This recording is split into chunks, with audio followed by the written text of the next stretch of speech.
Good morning, Fellowship Kids. It's me, Mr. Levi. I'm so excited to see you guys on this wonderful Sunday. We're going to do some worship together. We're going to do 2 songs. The first song we're going to do is called Go Tell It on the Mountain. This song is so much fun to sing. There are no hand motions to this song, but don't worry, the next song we are going to do does have hand motions. And it's been a minute since we've sang this song. This song is usually sung around Christmas time.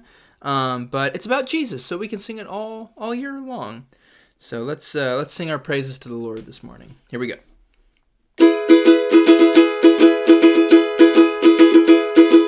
Go tell it on the mountain, over the hills and everywhere. Go tell it on the mountain that Jesus Christ is born. While shepherds kept their watching, oh, silent flocks by night, behold, throughout the heavens there shone a holy light. Oh, go tell it on the mountains, over the hills and everywhere. Go tell it on the mountain that Jesus Christ is born. The shepherds feared and trembled, then low above the earth rang out the angel chorus that hailed our Savior's birth. Go tell it on the mountain, over the hills and everywhere. Go tell it on the mountain that Jesus Christ is born. Down in the lowly manger, the humble Christ was born, and brought us God's salvation, that blessed Christmas morn. Go tell it on the mountains, over the hills and everywhere. Go tell it on the mountain that Jesus Christ is born. I was a lonely seeker, I saw both night and day, and asked the Lord to help me and show me the way. Oh, go tell it on the mountain, over the hills and everywhere. Go tell it on the mountain that Jesus Christ is born. I want to do the third verse one more time, you guys, because that's my favorite. One more time.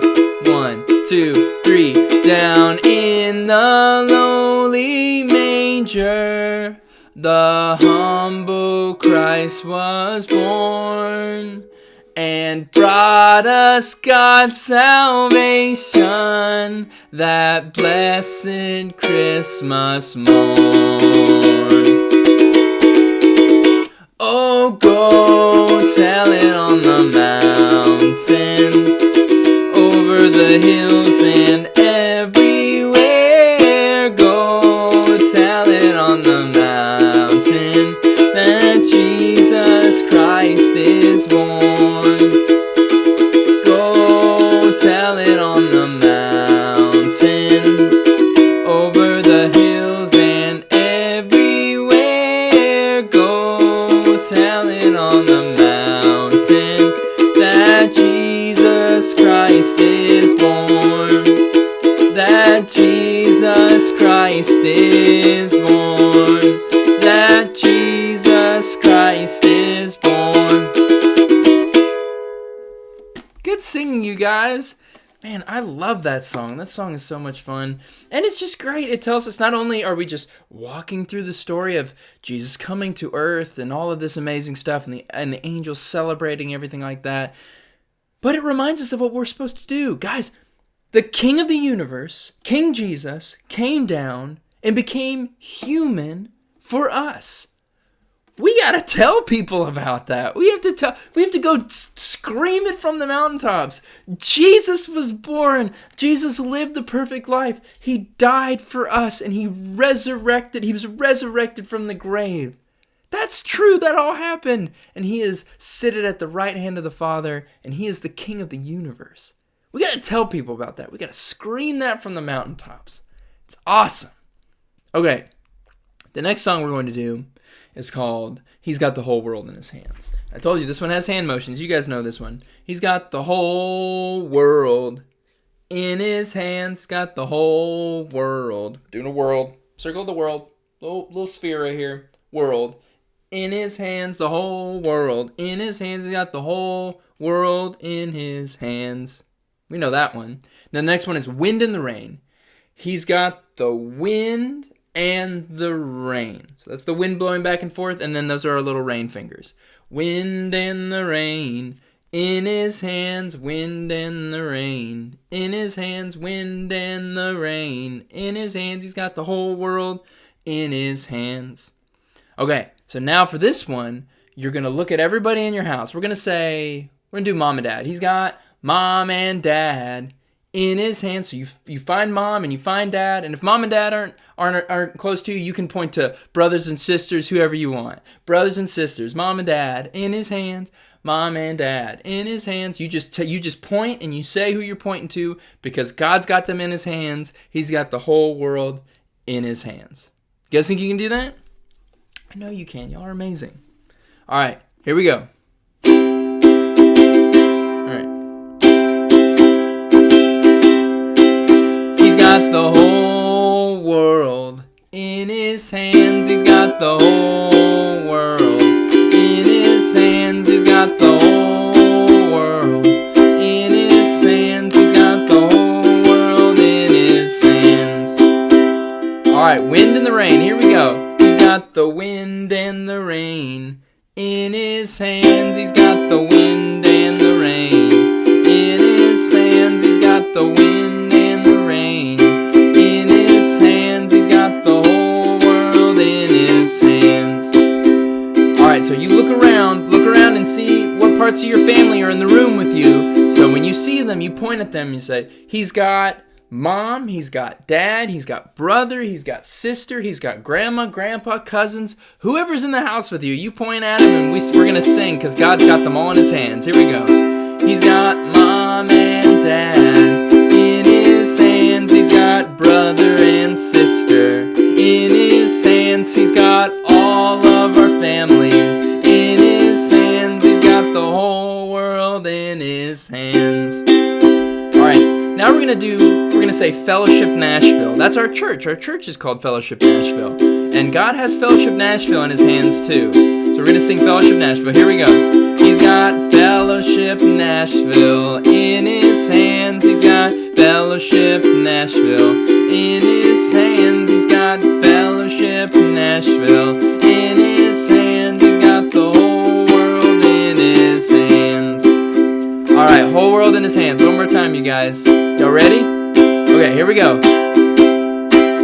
He's got the whole world in his hands. He's got the whole world in his hands. He's got the whole world in his hands. He's got the whole world in his hands.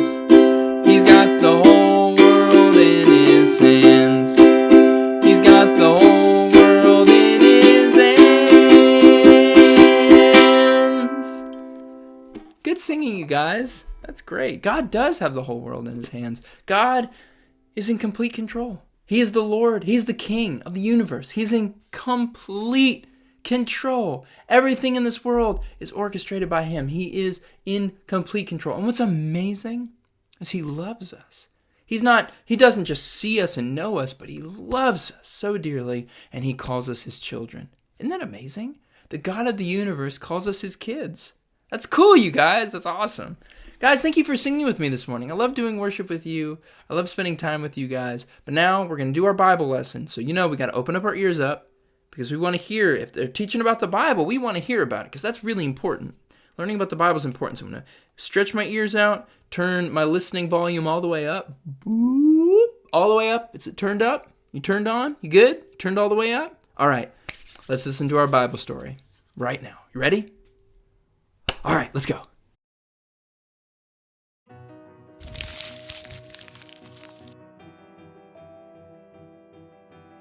Joseph's family in Egypt grew even after Joseph, his brothers, and their families died. All the people in this family were known as Israelites because they came from Joseph's father, Jacob, who was also called Israel. When a new Pharaoh came to power in Egypt, he was afraid of the Israelites. Pharaoh worried they would all fight against him. So Pharaoh made the Israelites slaves, and he gave them very hard work to do. Still, their families grew. So Pharaoh ordered for all their baby boys to be killed. Around this time, a woman gave birth to a son. She hid him as long as she could, and then she put him in a basket and set the basket along the bank of the Nile River. Soon, Pharaoh's daughter went to the river to take a bath. She found the baby and felt sorry for him. Pharaoh's daughter wanted the baby to be her son. The princess named the baby Moses. Moses grew up as a prince in Egypt. One day he saw an Egyptian man mistreating an Israelite man. Moses killed the Egyptian and then fled from Egypt. He worked as a shepherd in another land for many years. Back in Egypt, the Israelite people were miserable. They cried out to God, and God heard them. He had a plan to take them. One day, Moses saw a bush on fire. The bush was not burning up. Suddenly, God called from the bush, "Moses, Moses." Moses replied, "Here I am." God told Moses to take off his sandals because Moses was standing on holy ground. Then God said, "I have seen how my people are suffering. I want you to lead them out of Egypt to a good land I have for them." "What if they ask for your name?" Moses said. "What should I tell them?" "I am who I am," God said. "Tell them, I am has sent me to you." What if they don't believe me?" Moses asked. So God gave Moses 3 miraculous signs to prove that God had appeared to him. Moses' staff would turn into a snake. His hand would become diseased and then healed. And water from the river would turn into blood. But Moses still made excuses. He said, "Please send someone else." God was angry, but agreed to send Moses' brother, Aaron, with him. So Moses went to Egypt. God saved Moses' life and called him to rescue God's people from slavery. The calling of Moses points to a greater calling and rescue, the call of Jesus to come to earth to save God's people. Jesus gave up his life to save us from slavery to sin. Man, I love that story, you guys. The story of Moses is honestly probably one of my favorite stories in the Bible because there's so much that happens. If you want to read about the story of Moses, like the whole thing, it's really Exodus all the way to the end of Deuteronomy. There's a lot of Exodus, Leviticus, Numbers, Deuteronomy. There's a lot that happens in those books. But today we learned about how Moses, he was going to be killed by the Pharaoh, and he was rescued. He was rescued by the royalty of Egypt, and he grew up in Egypt as an Egyptian. But then he ran away because he killed an Egyptian man. All of this crazy stuff happened, and God used Moses to rescue the people of Israel from slavery. Just like God sent Jesus to rescue us from the slavery of sin. Isn't that cool, you guys? That's cool. The Bible just works like that. God sent Moses to save the people of Israel, just like God sent Jesus to save us. But the difference is Moses, he wasn't perfect. He made a lot of mistakes. But God's perfect. Jesus is perfect. Isn't that cool, you guys? I'm so glad we serve a perfect God who loves us and who rescued us. Isn't that amazing? Guys, I'm proud of you guys for listening to the Bible story, for trusting in the Lord with all of your heart. I love you guys so much. Thank you for worshiping with me, and I will see you guys very soon. Love y'all.